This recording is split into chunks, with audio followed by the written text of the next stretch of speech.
Hi friends, welcome back to పట్టి kitchen. ఈరోజు మన కిచెన్లో ఒక సింపుల్ టేస్టీ రెసిపీని మీతో షేర్ చేయబోతున్నాను. ఆలూ ఫ్రై అండి. పర్ఫెక్ట్గా రావాలి అంటే ఇలా ప్రిపేర్ చేసుకొని చూడండి ఒకసారి. అందరూ ఫ్యామిలీ మెంబర్స్ అందరూ ఇష్టంగా కడుపు నిండా కమ్మగా తినేయచ్చు. సో దీన్ని చాలా సింపుల్గా కూడా ప్రిపేర్ చేయొచ్చు. ఎలా చేయాలనేది మనం ఈ వీడియోలో చూసేద్దాం. దీనికోసం స్టవ్ మీద ఒక కడాయి పెట్టుకొని దీంట్లో 2 టేబుల్ స్పూన్ ఆయిల్ని యాడ్ చేసుకోవాలి. ఇలా ఆయిల్ని యాడ్ చేసేసుకొని దీంట్లో 1 టేబుల్ స్పూన్ వరకు జీలకర్రని యాడ్ చేసుకోవాలి. ఫ్రెష్గా ఉన్న ఒక రెమ్మ కరివేపాకుని కూడా యాడ్ చేసుకొని, నేనైతే ఆలూని ఇలా ఫ్రెష్గా కట్ చేసి కొంచెం ఉప్పు వాటర్లో నానబెట్టి తీసుకున్నానండి. ఎందుకంటే మనం ఎంతసేపు అయినా సరే పక్కన పెట్టుకున్న ఆలూ అనేది నల్లబడకుండా ఫ్రెష్గా ఉంటుంది. ఒకసారి ఈ టిప్ని మీరు తప్పకుండా పాటించండి.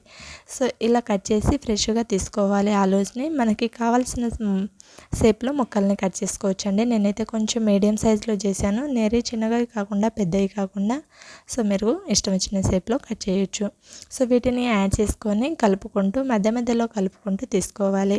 మనకి ఆలు అనేది కొంచెం గోల్డెన్ బ్రౌన్ కలర్ వచ్చేంత వరకు ఫ్రై చేసుకొని తీసుకోవాలి. ఏమీ యాడ్ చేయకుండా ఇలా కలుపుకుంటూ తీసుకోవాలి. దీంట్లో 1/2 టీ స్పూన్ ఫ్రెష్గా ఉన్న అల్లం వెల్లుల్లి పేస్ట్, 1/2 టీ స్పూన్ సాల్ట్ని యాడ్ చేసుకొని 1/2 టీ స్పూన్ పసుపుని కూడా యాడ్ చేసి తీసుకోవాలి. వీటిని యాడ్ చేసుకొని అంతా ఒకసారి కలుపుకొని తీసుకోవాలి. ఆలు అనేది మనకి పర్ఫెక్ట్గా ఉడికినప్పుడే, కుక్ అయిన తర్వాతే మసాలా అనేది యాడ్ చేసుకోవాలండి. ఎందుకంటే ఈ ఫ్రైకి ఆలు అనేది పర్ఫెక్ట్గా కుక్ అయినాక మసాలా అనేది యాడ్ చేసుకుంటే బాగుంటుంది. దీంట్లో 1/2 టీ స్పూన్ వరకు కారాన్ని యాడ్ చేసుకొని 1/2 టీ స్పూన్ ధనియాల పౌడర్, 1/2 టీ స్పూన్ గరం మసాలాని యాడ్ చేసుకోవాలి. దీంట్లో 1/2 టీ స్పూన్ నేను జీలకర్ర పౌడర్ని యాడ్ చేస్తున్నానండి. జీలకర్ర పౌడర్ వేసుకుంటే మనకి ఫ్రైకి టేస్ట్ అనేది బాగుంటుంది. సో వీటిని అంతా ఒకసారి కలుపుకొని అడుగు అనేది మాడకుండా మధ్య మధ్యలో కలుపుకుంటూ తీసుకోవాలి. ఇలా కలుపుకుంటూ మన మసాలా అనేది ఆలుకి పర్ఫెక్ట్గా పట్టేంత వరకు కలుపుకుంటూ అడుగు అనేది మాడకుండా చూసుకుంటే మీడియం ఫ్లేమ్లో ఫ్రై చేసుకొని తీసుకోవాలి.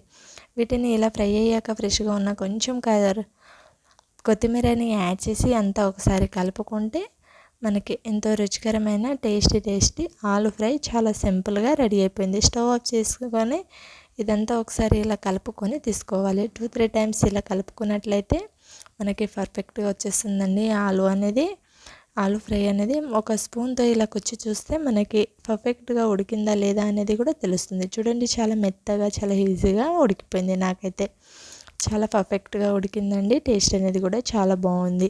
సో ఈ ఒక సర్వింగ్ బౌల్ తీసుకొని సర్వ్ అవుట్ చేసుకొని మనం దేంట్లోనైనా సర్వ్ చేసుకొని తింటే ఎంతో రుచికరమైన ఆలు ఫ్రై పర్ఫెక్ట్గా చూసేసాం కదా ఫ్రెండ్స్. సో ఈ టేస్టీ రెసిపీని మీరు డెఫినెట్గా ఒకసారి ట్రై చేసేయండి. ట్రై చేస్తే మీకు రుచి అనేది ఎలా కుదిరిందో నాకు కామెంట్ సెక్షన్లో కామెంట్ చేయండి. ఇలాంటి మరిన్ని రెసిపీస్ కోసం మన పట్టి కిచెన్ ఛానల్ని సబ్స్క్రైబ్ చేసుకోండి. వీడియో నచ్చితే మేము ఒక లైక్ చేయండి. మీ ఫ్రెండ్స్కి రిలేటివ్స్కి షేర్ చేయండి. Thank you for watching.